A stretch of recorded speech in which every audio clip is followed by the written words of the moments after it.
We think of Bruce Lee as a pioneer when it comes to not only martial arts, but fitness too. And believe it or not, Bruce was also a pioneer in the field of strength and conditioning and sports nutrition. He was willing to experiment with all kinds of different training methods and modalities, as well as various types of supplementation that are pretty common today, like creatine supplementation.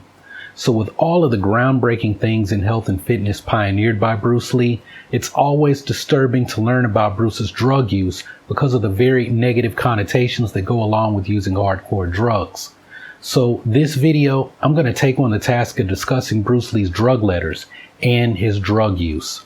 So let's get to it. What's up, y'all? My name is Prince, and this is Goldenbell Training, where it's my goal to help you all become better martial arts athletes. This video, we're going to be discussing Bruce Lee's drug letters that were recently discovered. Highlighting Bruce Lee's strengths and his flaws is not always easy, but it shows my dedication to learning as much as I can about Bruce and sharing what I learned with the people who support me by watching these videos. But hey man, enough of that. Let's dive into the details. So the big question people have is, well, what are these drug letters and why are we just now hearing about them? This story just broke the first week of July of this year when the letters were discovered at an auction sale where various memorabilia from Bob Baker and Bruce Lee's collection went on sale. The memorabilia sold included over 50 letters that Bruce Lee and his wife Linda sent to Bob from the late 60s all the way up to April of 1973. Now, I'm not going to go through the specifics of these letters. Kung Fu Genius actually read through a lot of them on his podcast, so you can check out his video from a few weeks ago if you want to hear the specifics of the details.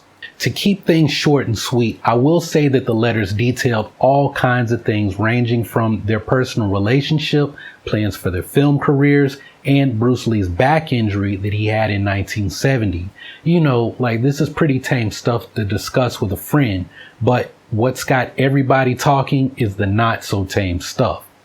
So there are numerous references to drugs in these letters where Bruce is talking about smoking marijuana, dropping acid, and using cocaine. In one letter, Bruce Lee is talking about how it took him a whole day to recover from using Bob Baker's holy stuff. And in a few letters, Bruce talked about quitting because it was taking away from his training in Jeet Kune Do. But the letters and requests for drugs, they still continued. So the question that some of you might have is, well, who is this Bob Baker guy?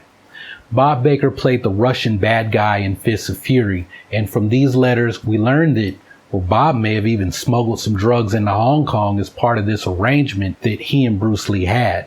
Bob was one of Bruce Lee's Jeet Kune Do students who was helping teach classes at the Oakland school. He was the participant that Bruce demonstrated the one-inch punch on in 1964, but I think their friendship actually goes back to Wally J's Luau in 1962, where Bruce Lee was first really introduced to the California martial arts community. Bruce actually demonstrated the one-inch punch on Bob Baker at that luau, and he knocked him over a table according to Leo Fong's story. So these guys go all the way back to pretty much when Bruce Lee really hit the martial arts scene in Los Angeles in the 60s, and it had already been long rumored that Bob Baker was Bruce Lee's dealer, but previously people only thought that Bob was Bruce's weed man. Now, Bruce Lee's use of marijuana was something that people thought was only a small thing before Matthew Polly's biography, Bruce Lee, A Life. Before Matthew Polly's book, the thought was that Bruce chewed hash occasionally to deal with his back pain.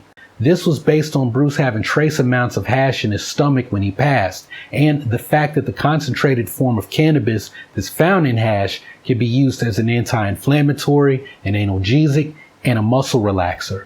Polly's book revealed that, well, Bruce was actually a frequent pot smoker and that he probably started smoking at these Hollywood parties when he was trying to break into the inner circles of these A-list celebrities that he was courting to either become his martial arts students or to give him a shot at some upcoming movie projects. I mean, we can't even say that Bruce did the whole Bill Clinton thing where he smoked, but he didn't inhale. And didn't inhale and never tried it again. Because Shaw's Brothers movie star Chang Pei Pei, she said that Bruce always smelled like incense, which was her nice way of saying that he always smelled like weed. So this raises the question, did Bruce Lee have a drug problem?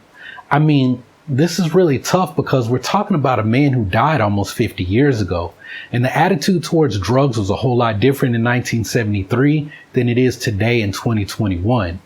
Like, a lot of celebrities and professional athletes were using cocaine casually in the 70s. And I mean, if you're not into basketball, then you might not know how Magic Johnson and Larry Bird pretty much saved the NBA from his cocaine use.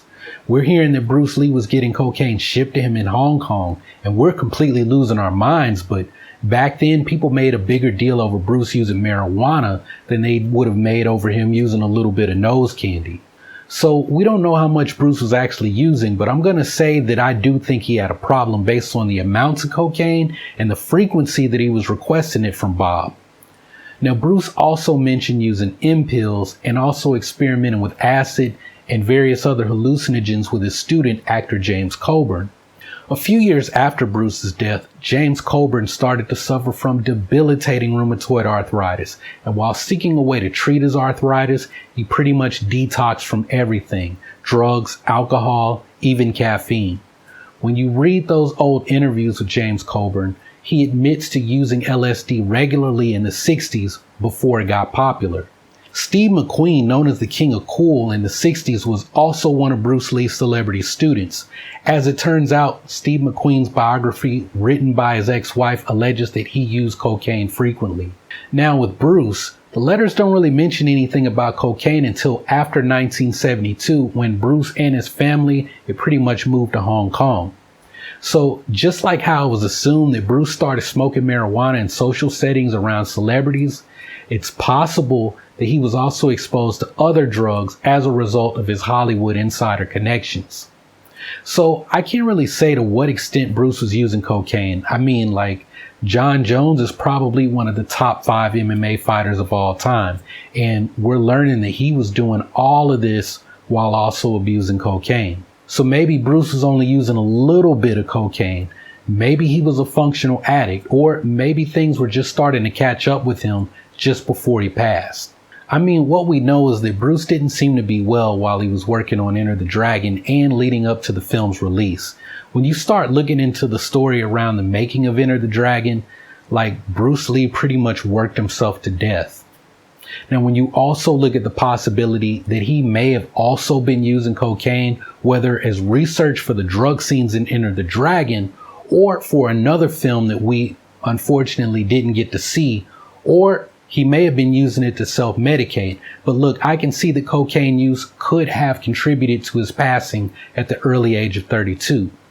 Kung Fu Genius interviewed John Little recently, and John talked about Bruce's ripped physique in Enter the Dragon, and he said that it wasn't from his training. Bruce's muscles didn't get any bigger for Enter the Dragon because he was actually about 125 pounds when they started production. By the time the film wrapped, Bruce was down to 120 pounds, so he lost 5 pounds from the heat and humidity, his activity, and his declining health.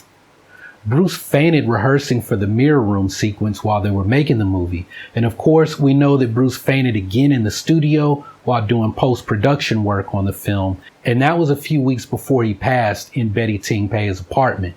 Now, I got curious and I did some quick research, and I saw that cocaine use could cause a cerebral edema, exhaustion, and other symptoms that are also associated with a heat stroke.